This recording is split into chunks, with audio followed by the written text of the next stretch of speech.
दोस्तों आज हम आपके लिए छत्तीसगढ़ की सबसे भूतिया जगहों के बारे में ऐसी बहुत सी जानकारी लेकर आए हैं। आज हम आपको छत्तीसगढ़ की कई नई कहानियों के बारे में बताएंगे जो शायद ही आपने कहीं सुनी होंगी। सबसे पहले हम बात करेंगे जगदलपुर की, जो एक छत्तीसगढ़ का सबसे भूतिया घरों में एक माना जाता है। ये भूतिया घर छत्तीसगढ़ के बस्तर इलाके के आसपास है। दिन के समय में यहाँ पर लोगों का कम ही आना जाना रहता है और रात के समय तो यहाँ पर लोग गलती से भी नहीं भटकते। और जो लोग गलती इस घर के अंदर चले भी गए वो कभी वापस नहीं आए। बहुत भाग्यशाली थे एक दो लोग जो उस घर में गए भी और जिंदा वापस लौट आए, पर वो लोग काफी बीमार रहते थे। उन्होंने बताया कि उस घर के अंदर एक आदमी की आत्मा है जो बहुत ही शक्तिशाली है। उस आत्मा ने उनको मारने की पूरी कोशिश की थी, पर वो दोनों बच निकले। कुछ समय उन दोनों की रहस्यमयी मौतें हो गई जिनके बारे में कोई नहीं जानता। दूसरा, तारबहार रेलवे क्रॉसिंग छत्तीसगढ़ के बिलासपुर में स्थित है। अभी जल्द ही प्रेतबाधित क्षेत्र घोषित किया गया है।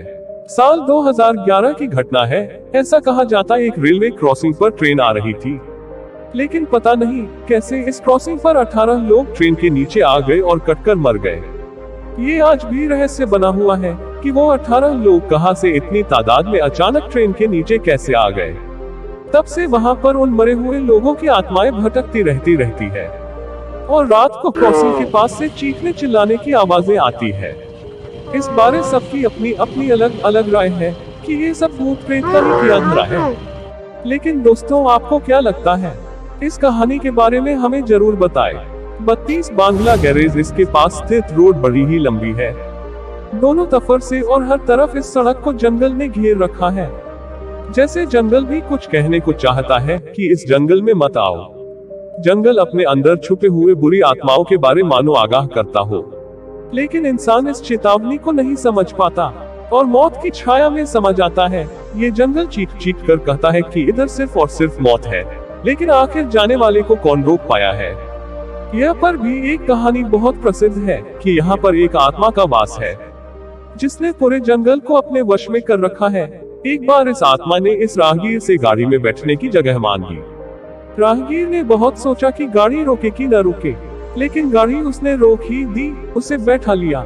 आज कोई नहीं जानता वो राहगीर कौन था और कहाँ गया। 4 भिलाई व्हाइट शेप ब्रिज। इस पुल का नाम व्हाइट शेप ब्रिज इसीलिए पड़ा क्योंकि इसका शेप वाई के आकार का है। इस पुल को बनाते समय पुल की सलामती के लिए कई बच्चों की बलि दी गई थी और अब मासूम बच्चों की आत्माएं भटक रही है। कई लोगों का कहना कि पुल पर बहुत से बच्चों की आत्माओं को घूमते देखा है और ये घटना किसी एक ने नहीं देखी बल्कि कई लोगों ने इसके बारे में बताया। अक्सर रात में ही घटनाओं को देखा जा सकता है, ऐसा लोगों का कहना है। कई लोग तो ये भी मानते हैं कि ये सभी घटनाएं सच नहीं है, लेकिन जिसने अपनी आंखों से देखा उसे ही विश्वास होता है। यह तक कि लोगों ने इस घटना को सुनने के बाद अपने घरों की छतों पर रात को टहलना बंद कर दिया। शायद ही कभी पता चल पाए कि उन बच्चों की बलि के पीछे की कहानी क्या थी। 5 रायपुर का लाल बांग्ला। ये रायपुर की सबसे भूतिया जगह मानी जाती है। कहा जाता कि इस बंगले में एक ही परिवार के 4 लोगों ने एक साथ आत्महत्या कर ली थी। तब से कहा जाता कि उनकी आत्माएं भटकती रहती है। हर आत्मा के इस लोक में रह जाने का कोई न कोई मकसद अधूरा रह जाता है।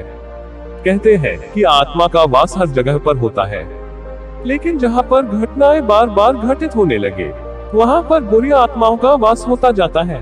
जिनकी गतिविधियाँ तेज होने लगती है वही जगह भूतिया हो जाती है। इस बंगले में कोई भी नहीं आता जाता है। अगर कोई जाता भी है तो वहाँ की नकारात्मक ऊर्जा को महसूस करके रह ही नहीं पाता वहाँ पर ज्यादा देर। जिन लोगों ने हिम्मत करके उस लाल बंगले में जाकर दिखाया, उन लोगों ने बताया कि उस बंगले के अंदर जाते ही दम घुटने लगता है और जैसे कोई गला दबा रहा हो या फिर चेतावनी दे रहा हो कि यह से चले जाओ। दोस्तों आज भी बांग्ला एक वीरान पड़ा है, जैसे इसे किसी ने शापित किया हो। इस बंगले के आसपास ज्यादा घर भी नहीं है और क्यों कोई इस भूतिया बंगले के रहना पसंद करेगा। दोस्तों आप हमें कमेंट बॉक्स में जरूर बताएं कि आपको छत्तीसगढ़ की इन जगहों के बारे जानकर कैसा लगा और क्या आपको अगर मौका मिले तो आप इन जगहों में घूमना पसंद करेंगे। और ऐसी ही इंटरेस्टिंग वीडियोस के लिए चैनल को सब्सक्राइब करें और बेल आइकन को प्रेस करें। ताकि हर वीडियोस की नोटिफिकेशन आपको मिलती रहे।